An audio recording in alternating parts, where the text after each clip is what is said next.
Hello students, welcome to my channel. என்ன பார்க்கணும் 11th accountancyல chapter 9ல exercise sum பார்க்குறோம். sum number 1 பாருங்க. State the accounts affected in each of the following. அப்போ எந்த accounts affect ஆயிருக்கு அப்படின்னு கேட்டிருக்காங்க. இதுக்கான journal entries நம்ம போட போறோம். First பாருங்க, first transaction good purchased on credit from Saranya. Rupees 150 was posted to the debit side of her account. என்ன சொல்லியிருக்காங்கன்னா குட்ஸை வந்து பர்ச்சேஸ் பண்ணியிருக்காங்க. என்ன கிரெடிட்டுக்கு யார்கிட்டேருந்து சரண்யா கிட்டேருந்து பர்ச்சேஸ் பண்ணியிருக்காங்க. இதுக்கு ஒரிஜினல் என்ட்ரி என்ன வரும், பர்ச்சேஸ் அக்கௌண்ட் டேட்டா டு சரண்யா அக்கௌண்ட். ஏன்னா கிரெடிட் பர்ச்சேஸ் பண்ணியிருக்கிறதுனால அவங்களோட நேம் தான் வரும். அதனால் பர்ச்சேஸ் அக்கௌண்ட் டேட்டா டு சரண்யா அக்கௌண்ட் அப்படின்னு தான் போடுவோம்.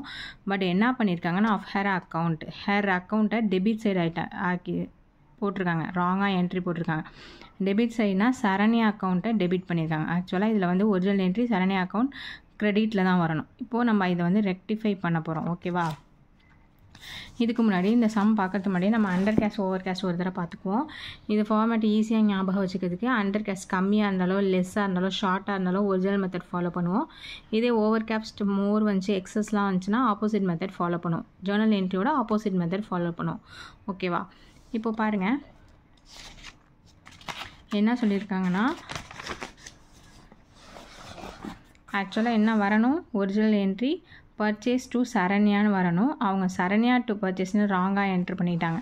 இப்போது அதை ரெக்டிஃபை பண்ணுறதுக்கு சரண்யாவை என்ன பண்ணணும், கிரெடிட் பண்ணிட்டோம்னா கரெக்டாகிடும். அப்போது suspense account journal entries heading போட்டிங்க, சஸ்பென்ஸ் அக்கௌண்ட் டேட்டா டு சரண்யா அக்கௌண்ட். ஓகேவா, நரேஷன் எழுதுவீங்க, எப்படி எழுதிங்கன்னா credit purchase of Saranya posted to debit side now rectified. எவ்வளோ பண்ணியிருக்காங்கன்னா 150. ஓகேவா, ஏன்னா நம்ம சஸ்பென்ஸ் அக்கௌண்ட் அதனால தான் போட்டிருக்கோம். சஸ்பென்ஸ் அக்கௌண்ட் போட்டு தான் ஜேர்னல் என்ட்ரிஸ் போடணும்.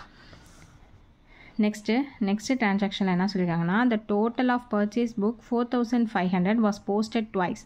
பர்ச்சேஸ் புக்கை என்ன பண்ணிட்டாங்க 2 times வந்து என்ட்ரு பண்ணிட்டாங்க 4500. அப்போது பர்ச்சேஸ் அக்கௌண்ட் டேட்டா டு கேஷ், பர்ச்சேஸ் அக்கௌண்ட் டேட்டா டு கேஷ்ன்னு 2 தடவை என்ட்ரு பண்ணிட்டாங்க.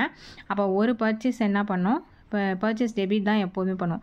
அதை வந்து ஆப்போசிட்டாக கிரெடிட் பண்ணிட்டோம் அப்படின்னா ஒரு இது கேன்சல் ஆகிடும். ஓகேவா, அப்போ அதுக்கு எப்படி எழுத போகிறோம் அப்படின்னா சஸ்பென்ஸ் அக்கௌண்ட் டேட்டா டு பர்ச்சேஸ் அக்கௌண்ட்டை கிரெடிட் பண்ணிட்டோம் அப்படின்னா ஒரு என்ட்ரி கேன்சல் ஆகிடும். Total purchase book was posted twice now rectified narration கொடுத்துரும் 4500. ஓகேவா, புரியும்னு நினைக்கிறேன்.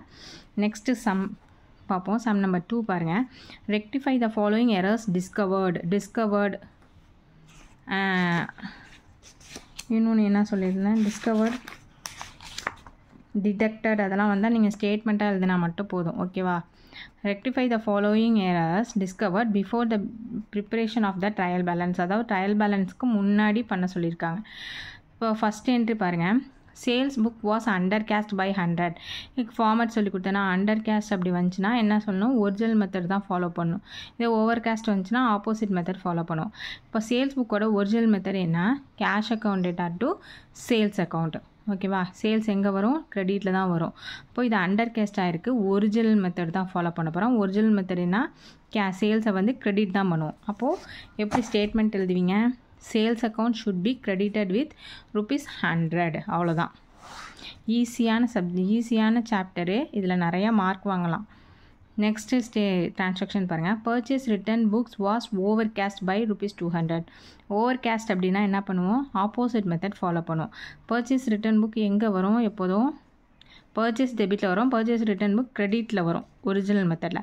இப்போ ஆப்போசிட் மெத்தட் ஃபாலோ பண்ணுறதுனால பர்ச்சேஸ் ரிட்டர்ன் புக்கை டெபிட் பண்ண போகிறோம், அவ்வளோதான்.